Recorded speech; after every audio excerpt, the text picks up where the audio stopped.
We are now on Chapter 4, Section 3 of our textbook, and this section is entitled Mosses, Liverworts, and Hornworts.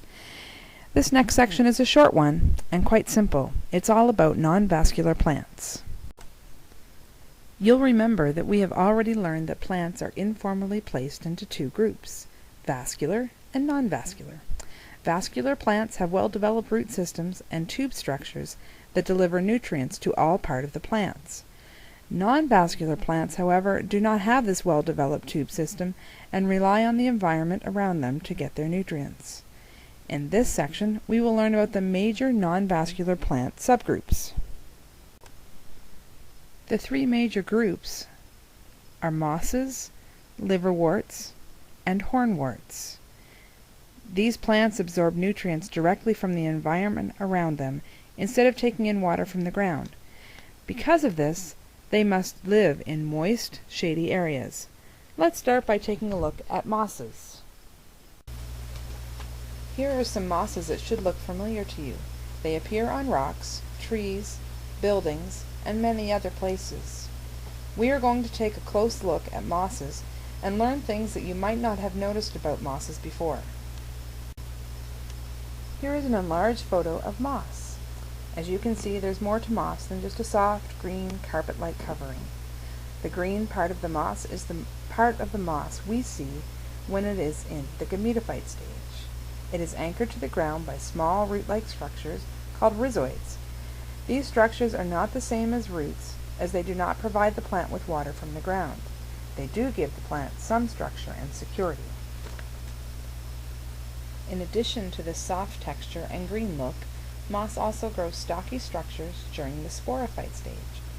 These sporophytes grow capsules containing the spores used in reproduction. When you break moss apart, you will find that you can pull individual sections away from the main group. This picture shows you an individual moss section that is in the sporophyte stage. Notice the different parts of the plant. Mosses also have very important roles in everyday life. A special kind of moss that grows in bogs is called sphagnum moss. It is the main ingredient in peat moss, which is used extensively in agriculture and gardening. It is also used as a fuel to heat homes and to cook food in Europe and Asia. Bogs are wetlands, and the moss grows on the surface. It's unable to decompose in the acidic waters found in bogs.